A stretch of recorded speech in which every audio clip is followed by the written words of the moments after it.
Hello বন্ধু, এই প্রেমিকা কখনো রাগ করে না, দেরি করে না, আর 24 ঘন্টা তোমাকেই ভালোবাসে, কারণ সে একজন এআই গার্লফ্রেন্ড।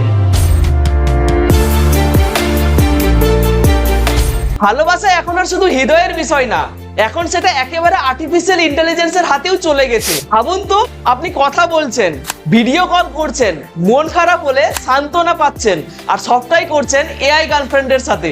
এটা এখন বাস্তব। চীন, জাপান, আমেরিকা, এমনকি ভারতের অনেকেই এখন এআই এর বানানো প্রেমিকাদের সাথে সম্পর্ক গড়ে তুলছেন। রেপ্লিকা, ইভা এআই, এনিমা, এই অ্যাপগুলো এখন মানুষের মতো কথা বলে, আবেগ প্রকাশ করে, এমনকি রোমান্টিক কথাও বলে।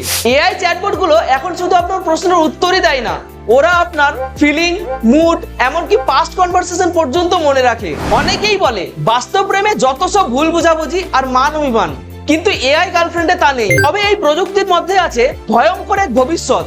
একটা সময়ে মানুষ হয়তো বাস্তব সম্পর্ক ছেড়ে সম্পূর্ণভাবে ভার্চুয়াল লাভ লাইফের দিকেই ঝুঁকে পড়বে। একবার চিন্তা ভাবনা করুন, একটা এআই প্রেমিকা যে আপনার কথা কখনো ভুলবে না, প্রতিদিন গুড মর্নিং বলবে, আর আপনার পছন্দের গানে রিঅ্যাক্ট দেবে, এমনকি আপনার ছবিতে কমেন্টও করবে। এই এআই গার্লফ্রেন্ড গুলো এখন ভয়েস কল, ভিডিও চ্যাট, এমনকি ভিআর হেডসেট দিয়ে ঘুরতে যাওয়ার অভিজ্ঞতাও দিতে পারে। কিন্তু প্রশ্ন হলো, এটা কি একাকিত্বের সমাধান, না মানবিক সম্পর্কের ধ্বংস? এআই কি সত্যিই ভালোবাসা বোঝে, না শুধু কোড আর অ্যালগরিদমের খেলা?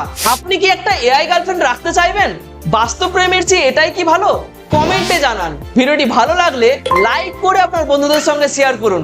এরকম আরো নিত্য নতুন টেক ফ্যাক্ট জানতে আমাদের রোম টেক ক্লাসের সঙ্গে থাকুন।